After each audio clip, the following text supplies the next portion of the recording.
mmadụ deledo goza pụta ife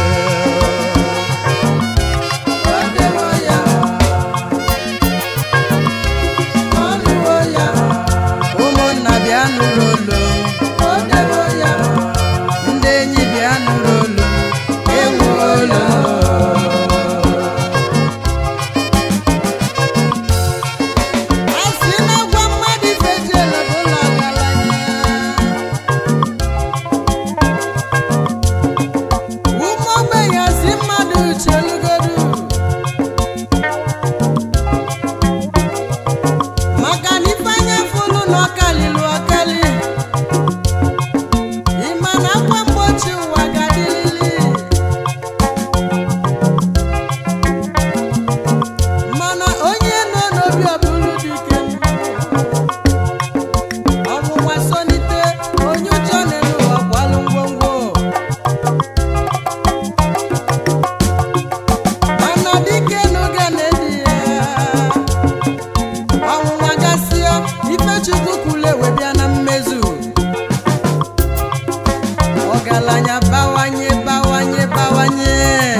no crown,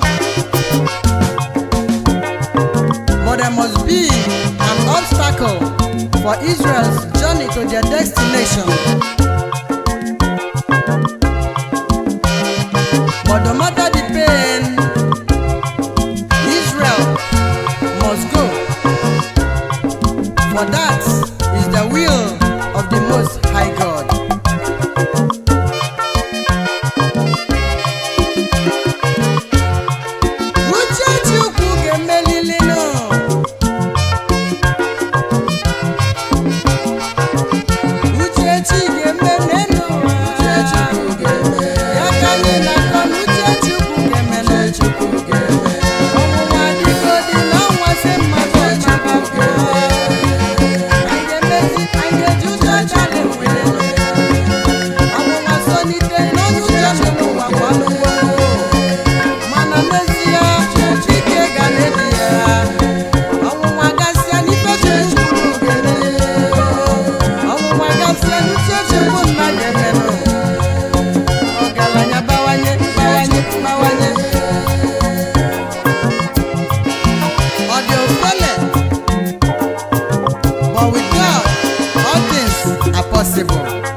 Nigeria Limited. Kenele mulalo donu.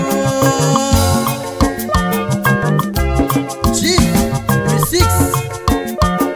Nena Abon. Premium Lady. Executive Management Abon Hotels Nigeria Limited. Prince Wisdom Ezuma. Imaginator D.O.D. Ogwebili Enter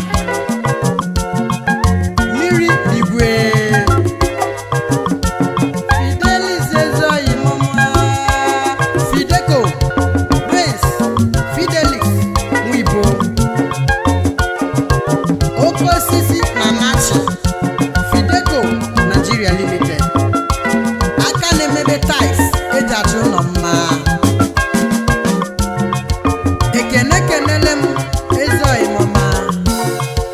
Second Lieutenant John Ibom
Nigeria Limited.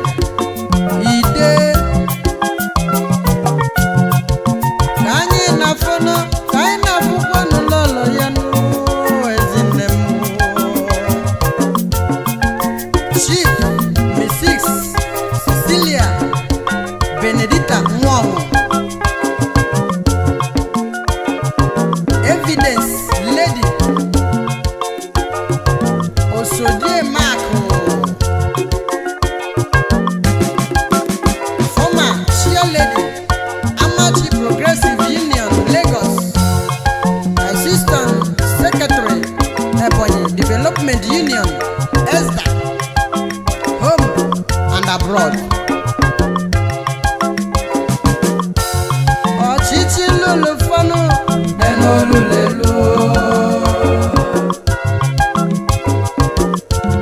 ọchịchị kwelu fanụ denolulelu,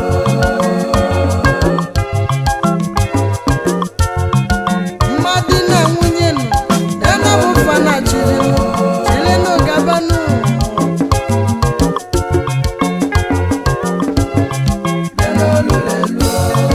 Chief Igunetus Ojike,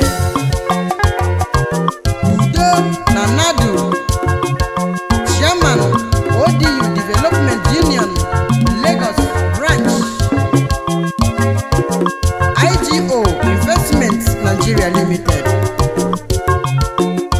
Chairman Royal Club of Nigeria, Asia Fakego, Mazi Dennis Mbeta, Occasion Debility, Onyama Biko Bilino, Prince Ogobuchi Nwangele, Ogbuefi number 1 in Ebonyi People's Club of Nigeria.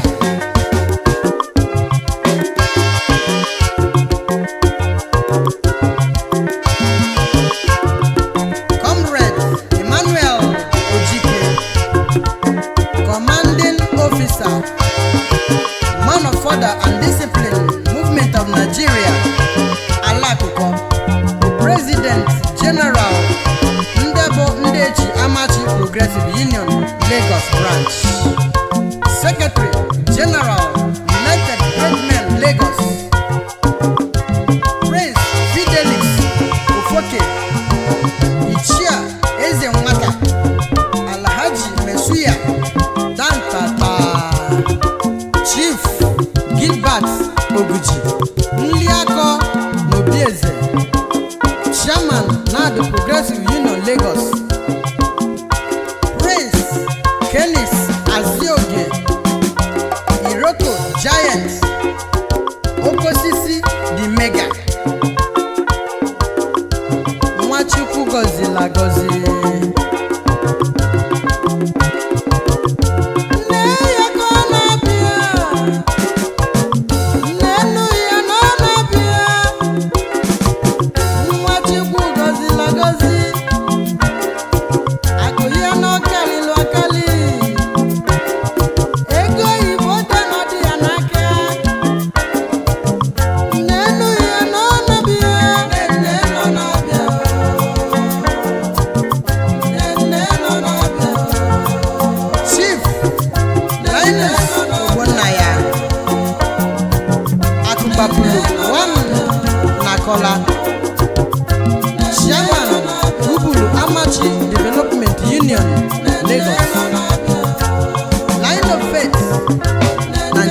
Nigeria Limited.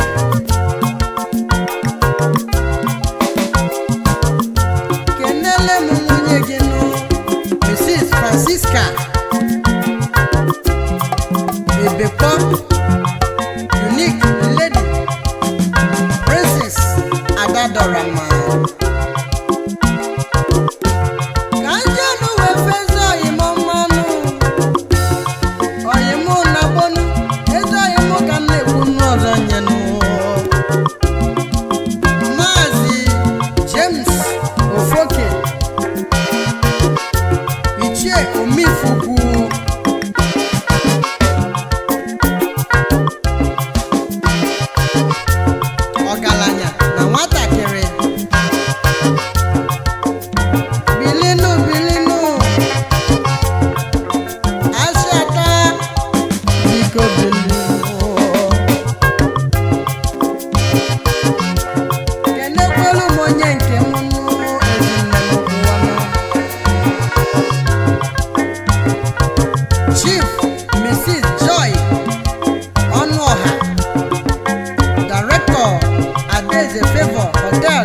Nigeria Limited.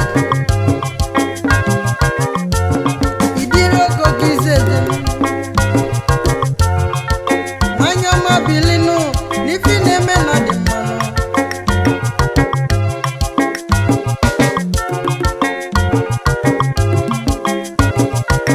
Honorable Chairman Joseph Mwite, Chairman New Life Social Club of Nigeria, Jobex Nigeria Inter.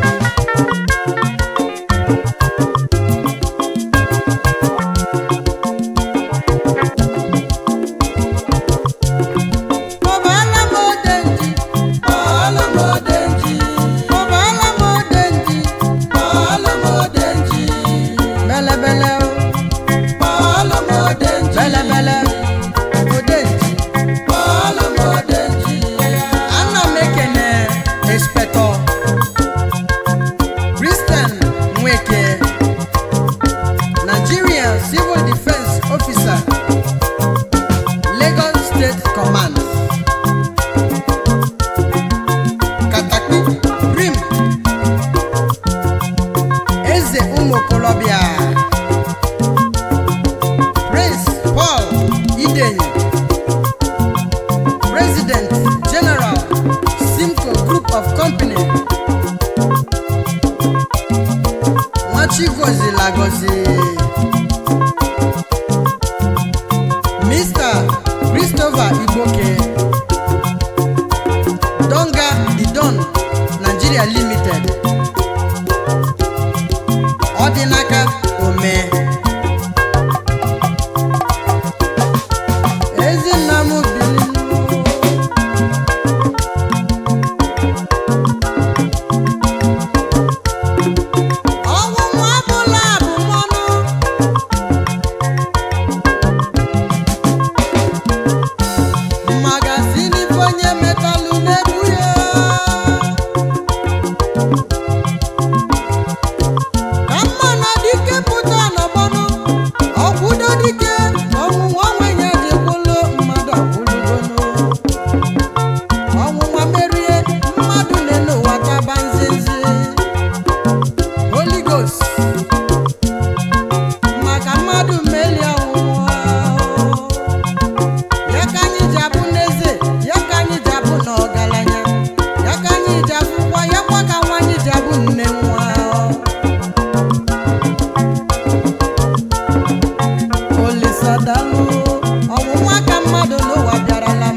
Nigeria Limited,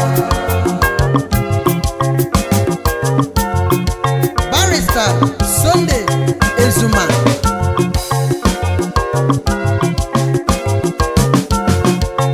Ọdịikpe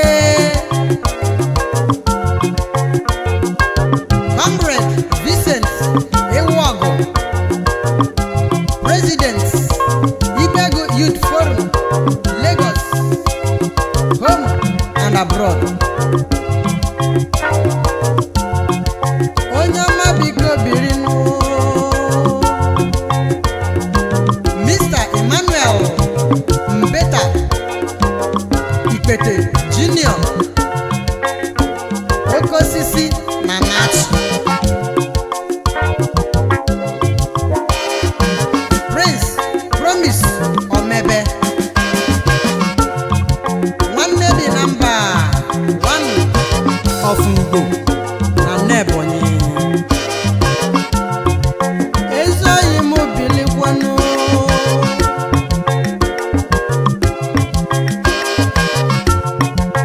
Ofu nwoke dezila akwụkwọ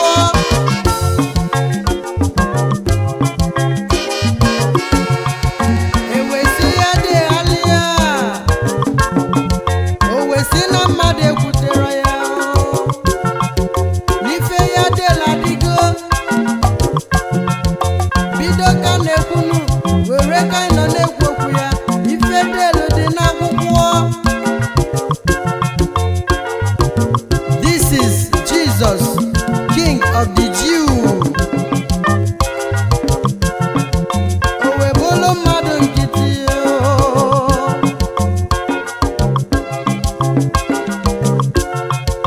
ya ka anyị na-ajụnụ, ọ bụ Chukwu ga-edezie n'elu ụwa degharị ya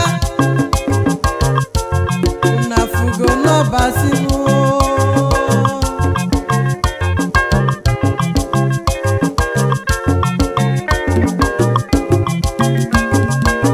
Ife Chidele edewo ya,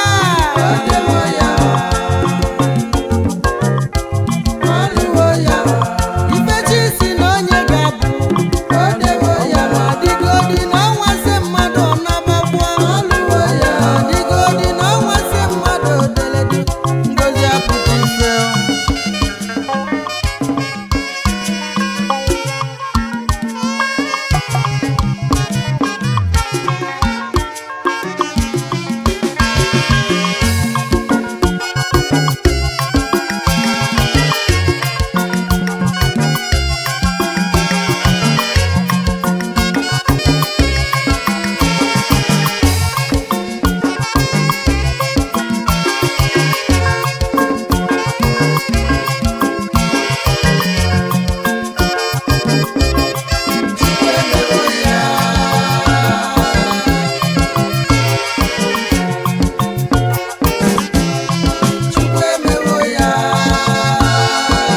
Chief Paul Ogro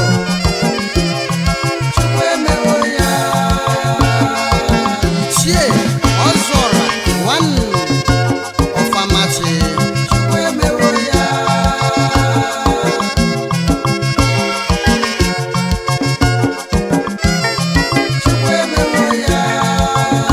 Chief Matthew Odo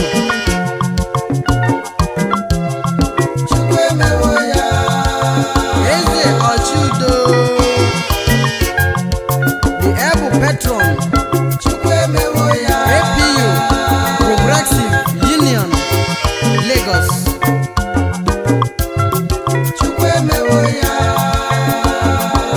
Chief James Iden, Eze Nnanyerugo, one of Ibego. The Apple founder, APU, Progressive Union, Ogun State, Idiroko branch.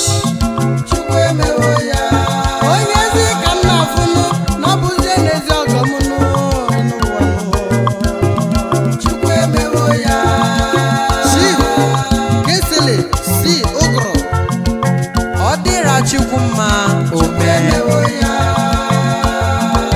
Akụnna Akụsinachi,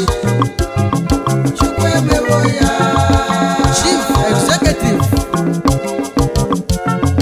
St. Teresa Pharmaceutical Nigeria Limited. Ọgọbụchi onye n'enu ya na nwunye ya nụ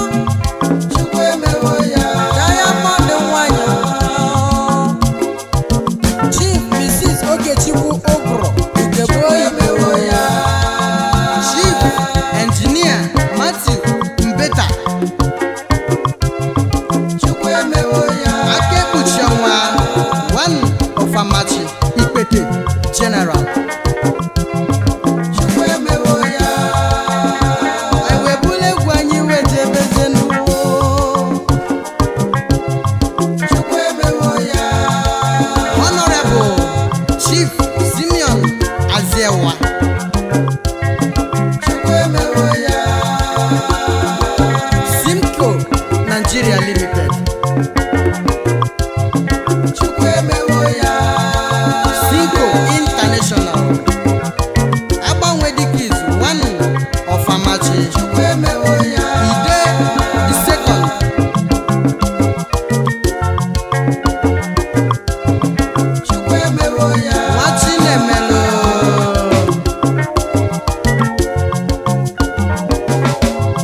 atụ onye mkpụrụ agbamakwụkwọ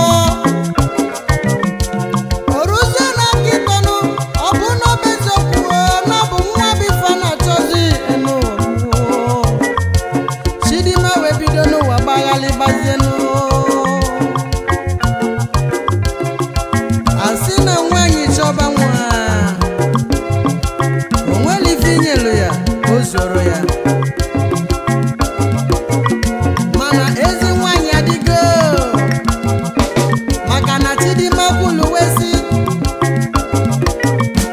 kama ya ga-eche echiche ka ejezie n'ụlọ Chukwu wee kọlụ Chukwu mkpa ya nụ ya ka nji wee na-ekpebele n'ụwa dịnụ ụmụ ụwa ga-ekwunu ụwa ga-ekwu n'ọnụ ha mana onye ga-aga n'iru amanne n'ụwa anya n'iru ya ka anyị ji echenu arụ ise wega anyị nọ na-echene ya arụ nkiri weruzinu Chineke weza anyị ekpere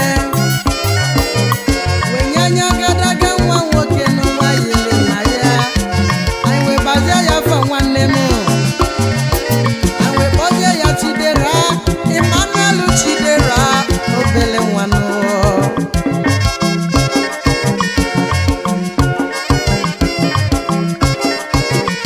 oruzie ka anyị jezili n'ụlọ Chukwu anyị wee zalụzienu n'igwe jebenu ka anyị jee keneni Chukwu n'ifalụla anyị mana anyị jizi abụ jebenu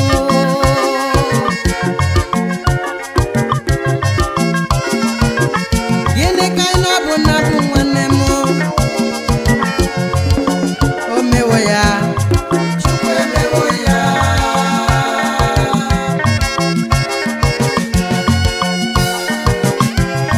Chukwu emewo ya Chief Titus Ofoke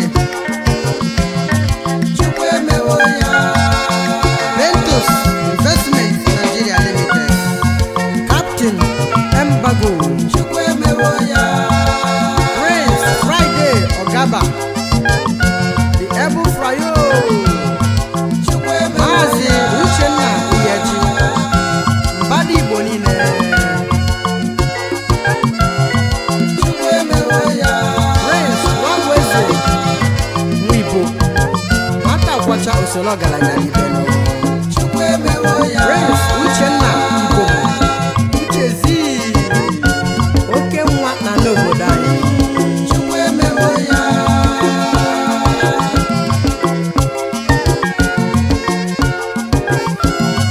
Chukwu emewo ya Chineke na ọ na-enye ego